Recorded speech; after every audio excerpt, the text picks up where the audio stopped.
O vento que passava pelas colinas de Pedra Alta trazia um som que ninguém gostava de ouvir. Era o som do sino. Um toque arrastado, lento, que vinha da direção onde, há muito tempo, só restavam cinzas e ruínas. O povo dizia que o som não era do ferro batendo, mas da alma que pedia justiça. A velha capela de São Tomás havia sido orgulho da vila. Pequena, erguida em pedra e madeira, ficava no alto de uma colina, cercada por um campo de cruzes tortas. Lá, durante anos, o padre Elias Ferreira pregou sua fé, acolheu órfãos, curou doentes e ouviu confissões que o atormentariam até o fim dos dias. Mas o fim veio rápido e cruel. Dizem que tudo começou com a seca de 1939. As colheitas morreram, o gado definhou e a água virou barro nas mãos. O povo de Pedra Alta, faminto e desesperado, começou a procurar um culpado. Sempre há um.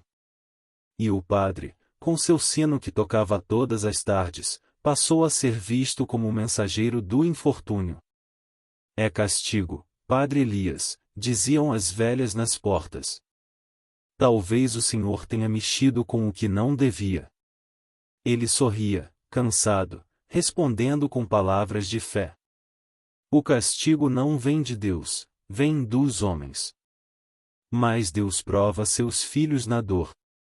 Mesmo assim, a dúvida se espalhou. E junto com ela, o medo. Certa noite, um grupo de homens subiu a colina. Levavam enxadas, foices e raiva. O padre Elias estava no altar, ajoelhado, rezando o terço diante da imagem da Virgem. Quando ouviu passos, levantou-se. Filhos, o que fazem aqui a essa hora? Não houve resposta. Apenas o som do vento, o rangido das portas se abrindo. As tochas iluminaram os rostos tensos dos paroquianos. Entre eles, Antônio Cordeiro, o fazendeiro mais rico da região, Mário Batista, o ferreiro, e o jovem Raimundo, que havia perdido filho por febre poucos dias antes. Padre, o senhor mentiu para nós, disse Antônio. Disse que Deus nos traria chuva. Mas só veio mais desgraça. Vocês não entendem, murmurou o padre. A fé é a provação. Não há milagre sem dor. Mentira, gritou Raimundo, atirando a tocha contra o chão. Meu menino morreu esperando seu milagre. O padre tentou se aproximar, mas alguém o empurrou. Ele caiu, o hábito sujo de cinza. Então vieram os golpes. 1, 2, 3. A madeira estalou. O altar virou fogo. O sino da capela tocou sozinho, como se despedisse. E a madrugada ficou vermelha. Quando o sol nasceu, só restavam brasas e fumaça. O corpo do padre nunca foi encontrado, dizem que queimou junto do altar, onde ficava o sino. Os homens que participaram do crime juraram silêncio. A vila tentou esquecer. Mas a colina não esqueceu. Nas semanas seguintes, coisas estranhas começaram a acontecer. O sino, que havia caído, voltava a tocar sozinho nas madrugadas. As vacas berravam olhando para o morro. Crianças acordavam gritando, dizendo que um homem coberto de cinzas batia na janela, pedindo confissão. E assim começou a lenda do sino da capela queimada. Em 1964, 25 anos depois da tragédia, a vila de Pedra Alta era outra. As casas tinham telhas novas, o mercado prosperava, e a estrada de terra agora recebia caminhões que vinham do sul. A seca era lembrança distante, mas o medo, esse nunca foi embora. O som do sino continuava a ser ouvido, principalmente nos meses mais quentes. E, curiosamente, ele tocava sempre quando alguém estava prestes a morrer. Um acidente. Uma doença repentina. Ou um sonho que terminava com gritos e fumaça. Naquela época, Clara Mendonça, professora da única escola local, decidiu investigar a velha história. Tinha 32 anos, vinda da capital, e não acreditava em lendas. Dizia que o medo era coisa que se alimentava de silêncio. Superstição.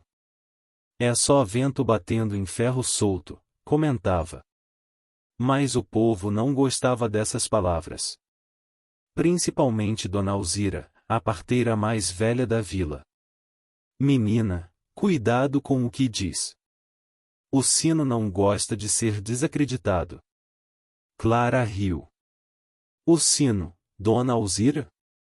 Não sabia que metal tinha sentimentos. A velha apenas fez o sinal da cruz.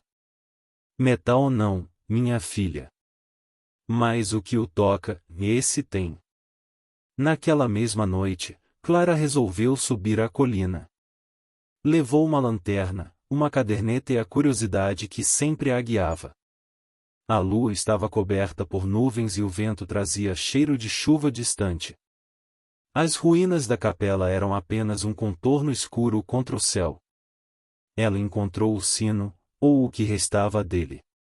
Um pedaço de bronze enferrujado, quebrado, pendendo por um fio de corrente. Tocou o metal com a ponta dos dedos. Estava frio. Silencioso. Pois é, velho sino. Parece que sua fama é exagero, murmurou, anotando no caderno. Mas então, de algum ponto no meio das sombras, veio um som. Ton. Um toque baixo, profundo, que fez o chão vibrar sob seus pés. Clara recuou, a lanterna tremendo na mão. Quem está aí? Nada respondeu. Apenas o eco do toque, se perdendo entre as colinas. E, por um instante, Clara jurou ver uma silhueta dentro da capela, um homem de batina, curvado, com o rosto coberto de cinza. Na manhã seguinte, a professora desceu pálida. Disse que voltaria à colina ao entardecer, para provar que não era nada sobrenatural. Mas antes que pudesse cumprir a promessa, alguém bateu à sua porta. Era Padre Anselmo, o novo pároco da vila. Tinha voz calma e rosto severo, com rugas que pareciam moldadas pelo sol. Soube que a senhorita foi até a velha capela, disse. Deveria evitar aquilo. Há coisas que não precisam ser remexidas. Clara cruzou os braços. Com todo respeito, padre, não acredito em maldições. Só quero entender o que aconteceu lá. O padre suspirou. E se o que aconteceu não quiser ser entendido? Ela riu. Sem humor, o senhor fala como se o passado tivesse vontade própria. Às vezes, tem, respondeu ele. Principalmente quando foi queimado junto com a fé. Naquela noite, choveu pela primeira vez em semanas. Clara, teimosa, voltou à colina com um guarda-chuva e uma lanterna. O vento era forte, o chão lamacento. Chegando às ruínas, ouviu o som de algo metálico balançando. O sino. Mas dessa vez, o som não era apenas um toque. Eram três. Três badaladas espaçadas, graves, como se anunciassem um funeral. Clara correu para dentro da antiga capela, o coração acelerado. A luz da lanterna iluminou o altar queimado, e, atrás dele, algo novo. Uma marca recente, feita com carvão, em forma de cruz. E sob ela, palavras escritas em latim. Noe paimpi. Não há paz para os ímpios. Ela recuou, sentindo o frio subir pela espinha.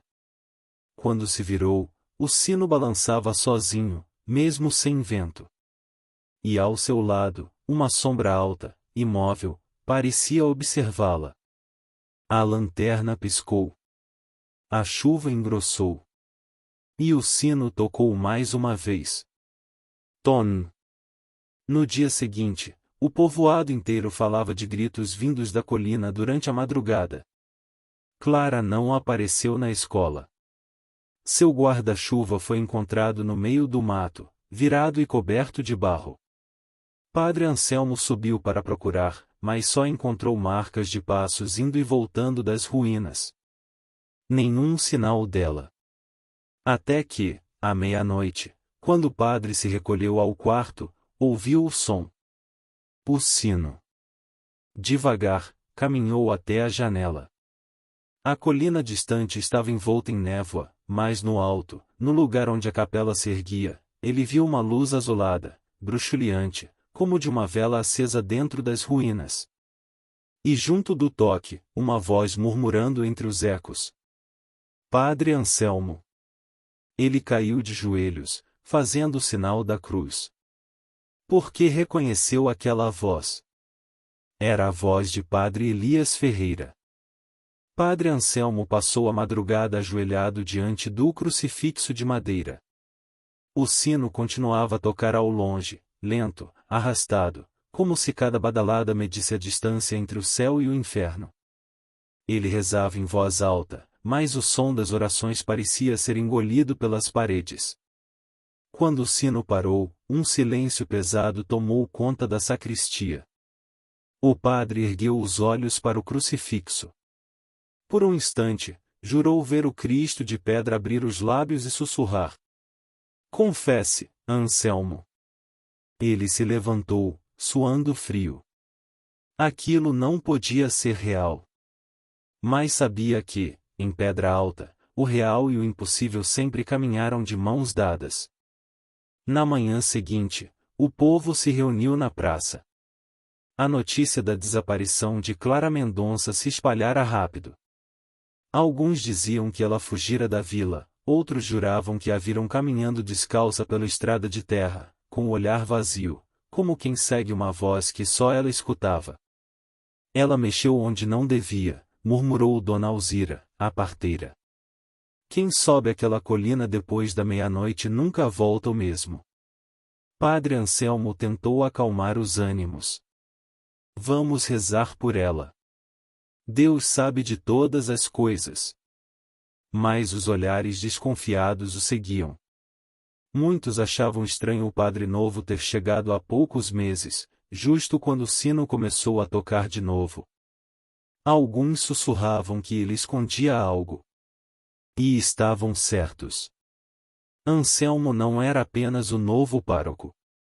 Era sobrinho de um dos homens que queimaram a capela. Seu tio, Mário Batista, o ferreiro, morrera há anos, mas em seu leito de morte, confessara segredos que o atormentaram por décadas. Anselmo lembrava-se do velho, magro e delirante, sussurrando entre tosses. Ele não morreu, o fogo não o levou, o sino continua a chamar.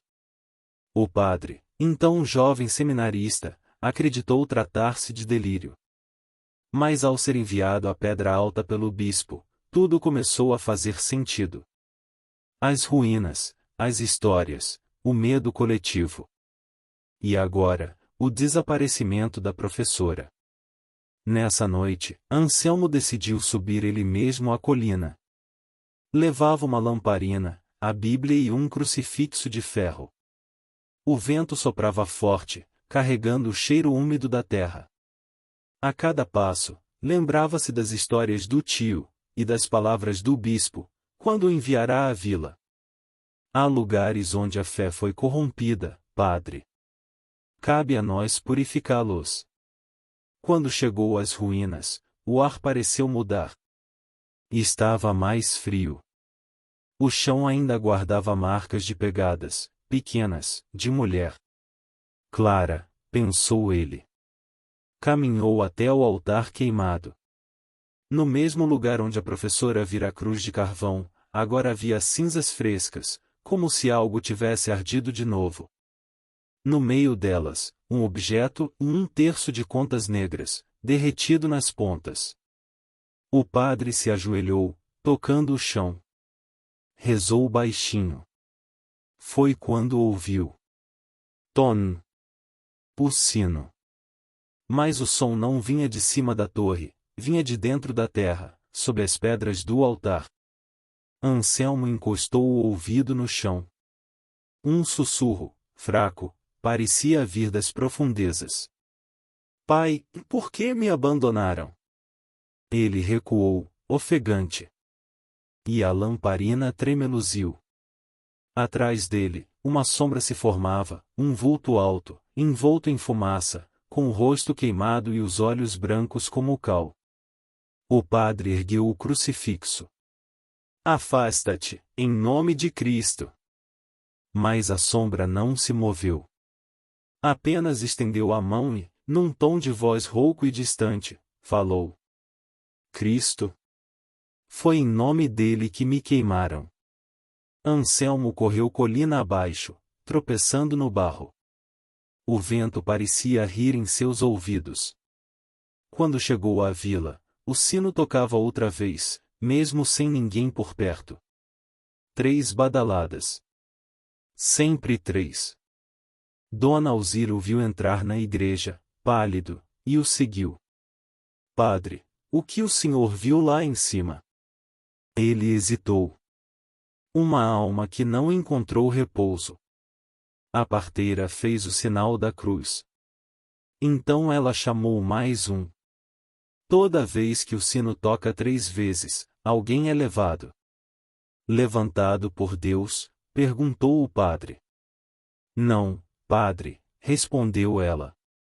Puxado pelo fogo. 2 dias depois, encontraram o corpo de Antônio Cordeiro, o velho fazendeiro que ainda vivia na região. Estava deitado em sua cama, olhos abertos, expressão de terror. Ao lado, o crucifixo da cabeceira estava virado ao contrário.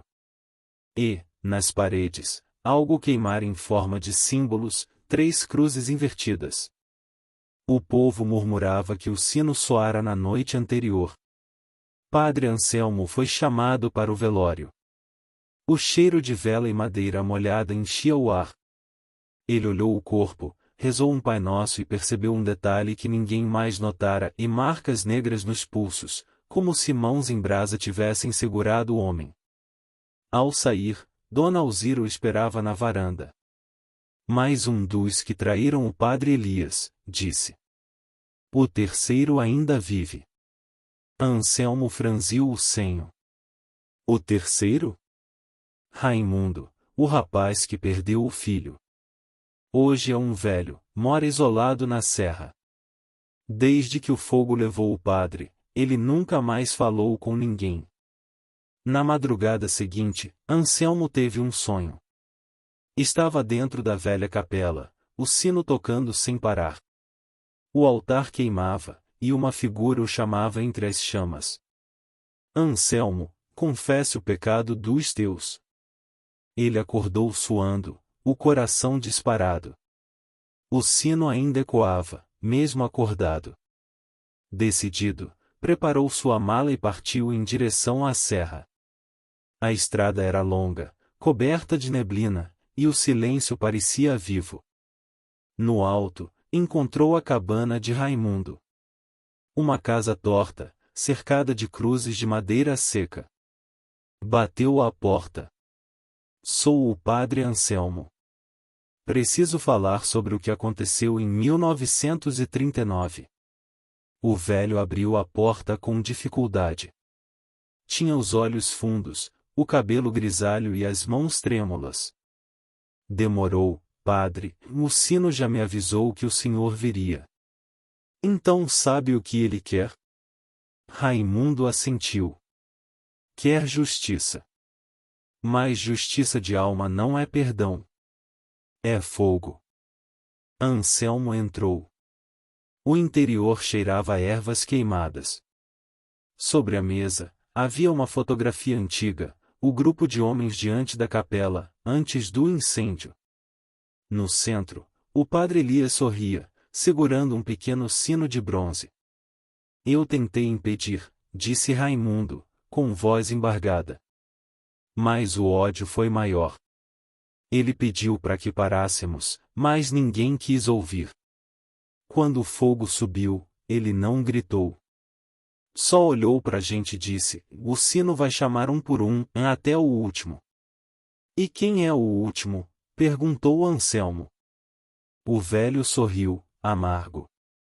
O último é aquele que herdou o sangue do primeiro. O senhor, padre. Anselmo ficou em silêncio. O vento soprou pela janela e o sino, distante, voltou a soar. Não pode ser, eu não participei daquele crime. Mas carrega o sangue de quem participou. E o sino não distingue o inocente do culpado. Só quer o nome limpo. De repente, a lamparina na mesa apagou. Um frio cortante invadiu o cômodo. O velho Raimundo começou a tremer. Ele chegou. As paredes estalaram. O chão vibrou. O sino tocou 3 vezes. E, da sombra que se formou no canto da casa, surgiu a figura do padre Elias. Seu rosto estava em carne viva, abatido em chamas que não o consumiam. Os olhos eram poços brancos. Raimundo caiu de joelhos. Perdão, meu Deus, perdão. O espectro se aproximou, ergueu a mão e a pousou sobre a cabeça do velho. O toque o fez gritar, um grito que virou fumaça. Quando o padre Anselmo piscou, o corpo de Raimundo já não estava. Restava apenas cinza sobre o chão.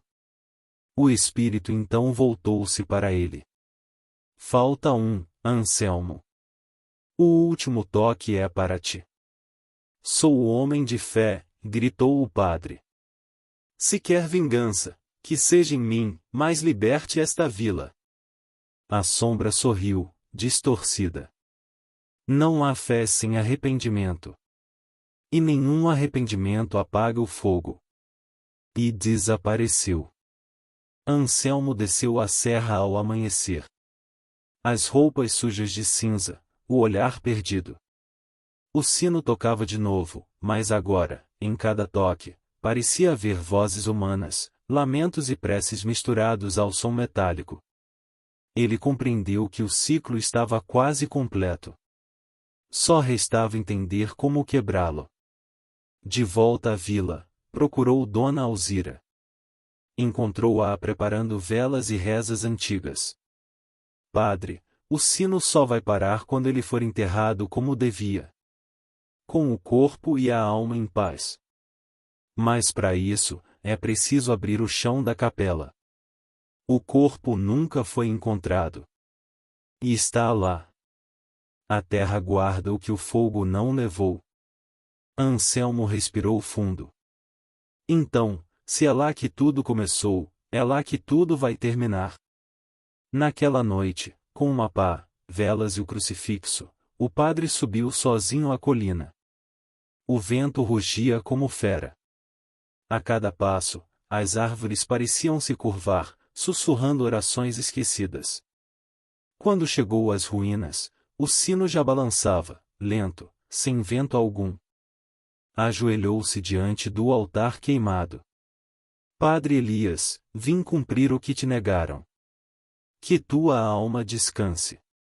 Começou a cavar. A terra era escura e úmida, misturada com carvão antigo.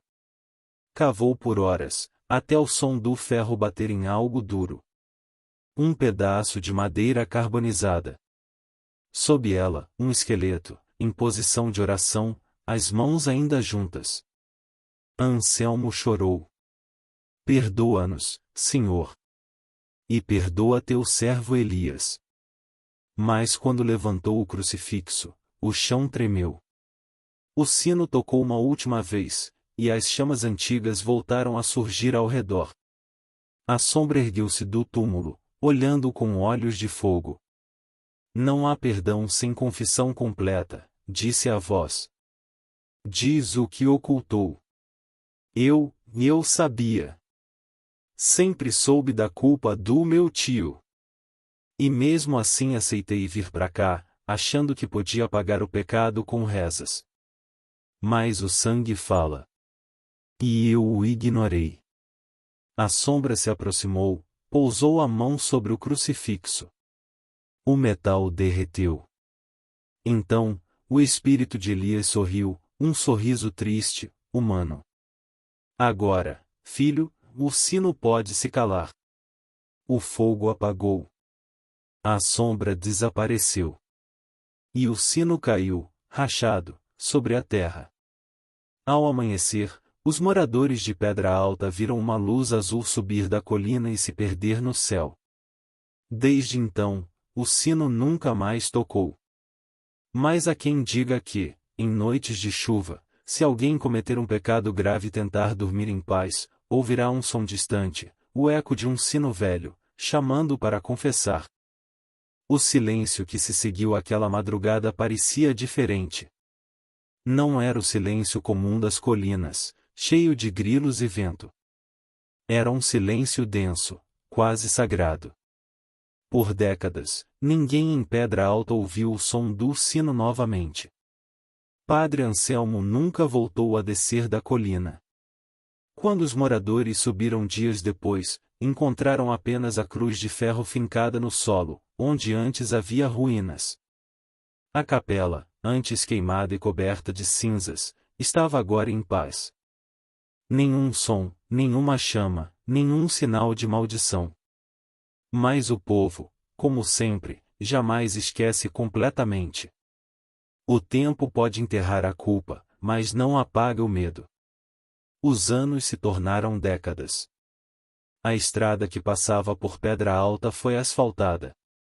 A vila ganhou um posto de gasolina, uma escola nova e até um pequeno hotel para viajantes. A colina da velha capela virou um ponto de curiosidade, um lugar para onde alguns subiam em romaria, deixando velas e bilhetes. Outros, mais corajosos, iam apenas por desafio. Mas todos sabiam que, mesmo em ruínas, aquele lugar tinha dono. Entre os novos moradores estava Eduardo Mendonça, jornalista de 38 anos, neto da professora desaparecida, Clara. Cresceu ouvindo os sussurros sobre a avó, que ela fora levada pelo sino, ou que fugira enlouquecida após ver o padre queimado. Mas Eduardo não acreditava em fantasmas. Trabalhava para um jornal de São Paulo e voltará a Pedra Alta apenas para escrever uma matéria sobre as lendas esquecidas do interior. O sino da capela queimada, anotou no caderno. Título perfeito. Na primeira tarde, caminhou pelas ruas da vila. Os moradores mais velhos ainda lembravam do caso. Dona Alzira, agora com mais de 90 anos, vivia em uma casinha no fim da rua. Ainda lúcida, o reconheceu assim que ele se apresentou. Ah, então você é neto da Clara, disse, com um sorriso cansado. Tinha os olhos curiosos, igualzinho a ela. Estou escrevendo sobre o sino, Dona Alzira. Quero entender o que aconteceu de verdade. A senhora acredita nessa história? Ela suspirou. Acreditar? Meu filho, eu vi. Eu ouvi o sino tocar quando o padre Anselmo se foi. E vi a luz subir pro céu, igual chama de vela. Desde aquele dia, ninguém mais ousou tocar naquele sino. Mas o sino ainda existe? Metade dele. A outra rachou e afundou na terra. Mas o que sobrou, está guardado. Eduardo inclinou-se. Guardado onde? Dona Alzira olhou ao redor, como quem teme que as paredes escutem. No porão da igreja nova. Padre Anselmo mandou enterrar o que restou, mas o pároco que veio depois o manteve. Disse que um pedaço da história não deve ser apagado. Naquela noite, Eduardo esperou o vilarejo dormir e foi até a igreja. A lua cheia iluminava o adro, e o vento carregava o cheiro distante da serra. A porta lateral estava destrancada. Desceu as escadas do porão, lanterna na mão. O ar era úmido, pesado. Entre velhas caixas e objetos litúrgicos esquecidos, encontrou uma lona cobrindo algo grande. Puxou a lona. O pedaço do sino estava ali, rachado, escuro, coberto de fuligem antiga. No metal, uma inscrição quase ilegível. Domine, libera-nos amá-lo. Senhor, livrai-nos do mal. Eduardo encostou os dedos na rachadura. O frio do bronze o fez arrepiar. E então, como um sopro vindo de dentro, ouviu um som leve. Um toque. Tom. Recuou, assustado. A lanterna piscou. Olhou ao redor, o porão estava vazio. Mas o som se repetiu. Tom, Tom. Deve ser eco, murmurou, nervoso. Oco do metal. Tentou ignorar, mas uma parte dele sentiu algo diferente. Era como se o som não fosse ouvido, fosse sentido, lá dentro, no peito. No dia seguinte, Eduardo procurou os registros da antiga paróquia. O atual padre, um homem jovem chamado Miguel, permitiu que ele consultasse os arquivos. As folhas amareladas guardavam fragmentos da tragédia, depoimentos, confissões, e uma carta inacabada assinada por Padre Anselmo. Se alguém ler estas linhas, que saiba, o sino só repousa quando o arrependimento é puro. Mas o sangue dos Mendonça foi misturado ao do traidor. O ciclo não acabou. Um descendente voltará, e o sino voltará a chamá-lo. Eduardo congelou. Seu sobrenome, Mendonça. Sua avó, Clara Mendonça. Seria ele o descendente mencionado? Fechou o livro com força. Superstição. Só superstição. Mas, naquela noite, o sino tocou de novo. O som o despertou por volta das 2 da manhã. 3 badaladas, graves, vindas da direção da colina. Abriu a janela, o céu estava limpo, a lua alta. Mas lá, no alto do morro, uma luz azulada tremeluzia, do mesmo modo que os moradores antigos descreviam. Eduardo pegou o casaco e a lanterna e subiu pela trilha antiga. A cada passo, o som ficava mais nítido. Não havia vento. Nem pássaros. Só o sino. Quando chegou às ruínas, o toque cessou. O lugar estava diferente. Havia flores secas dispostas em círculo, velas derretidas, e no centro, uma cruz torta. Ele iluminou o chão e viu algo brilhando em um colar de contas negras, quebrado. As mesmas descritas nos relatos do Padre Anselmo. Isso é impossível, sussurrou. A terra ao redor da cruz parecia revolvida recentemente. Eduardo ajoelhou-se e começou a escavar com as mãos. Depois de alguns minutos, seus dedos tocaram algo duro, uma corrente enferrujada, ligada a um pequeno fragmento de bronze. Um pedaço do sino que faltava. O toque ecoou em sua mente, mesmo sem o metal se mover. Tom. E, com ele, veio uma voz. Baixa, arrastada, quase familiar. Eduardo. Ele se virou. Uma figura estava parada entre as sombras, um homem de batina, o rosto queimado, os olhos brancos. O ar cheirava a cinza e incenso. Quem é você? Gritou Eduardo, recuando. Sou o que o fogo não levou, respondeu a voz. E você, é o que ele deixou para trás. Eduardo tentou correr, mas o chão pareceu prender seus pés. O vento soprou com força, e o sino rachado vibrou, soltando faíscas azuis. A figura se aproximou, lenta, estendendo a mão. Ela tentou me entender, tua avó. Mas não se confessa o que não se aceita. Minha avó. O que aconteceu com ela? O fantasma inclinou a cabeça. Ouviu o sino, e quis provar que era mentira. Mas o som não mente.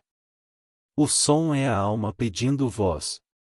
Você quer o que de mim? Quero o que sempre quis. Que alguém conte a verdade. Que alguém toque o sino não por culpa, mas por fé.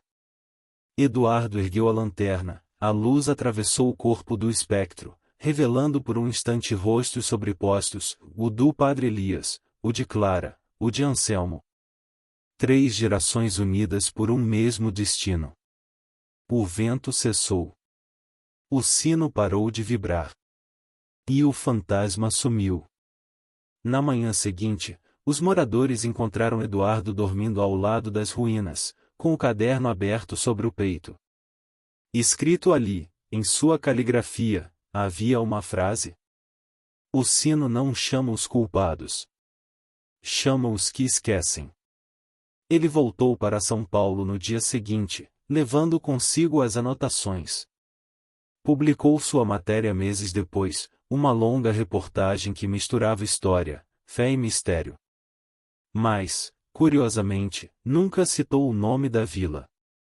Disse apenas um povoado esquecido no interior de Minas. A matéria viralizou. Jornalistas e curiosos começaram a procurar a tal capela queimada. Alguns dizem que Eduardo recebeu mensagens de leitores relatando sonhos com badaladas, ou vozes chamando durante a noite. E, um ano depois, ele desapareceu. Um grupo de repórteres foi enviado para procurá-lo. Encontraram seu carro abandonado na estrada que levava à Pedra Alta. Dentro, o gravador ainda estava ligado. A última gravação durava menos de 1 minuto. Nela, o som do vento e, ao fundo, o sino. 3 toques. Hoje, a colina continua lá. A vila envelheceu, mas o sino, dizem, nunca deixou de existir. O pedaço rachado do bronze ainda está no porão da igreja, e às vezes, à meia-noite, vibra sozinho. Os padres mais novos dizem que é o frio do metal. Os antigos apenas se benzem e fecham as janelas. Ninguém sobe mais a colina depois da última badalada. Ninguém quer ouvir o chamado. Mas há quem jure que, em certas madrugadas, quando o vento sopra do sul, pode-se ouvir uma voz entre as colinas. Uma voz rouca, cansada, que murmura. Há sempre um novo pecado para confessar? E então o sino toca. Baixo, distante, como o bater de um coração enterrado. Ton, ton, ton. Epílogo. Décadas depois, em 2025, um grupo de jovens documentaristas encontra o antigo artigo de Eduardo Mendonça e decide refazer seu caminho. Gravam drones sobrevoando as colinas, registram depoimentos de moradores e, ao final, sobem até o alto da colina para filmar as ruínas.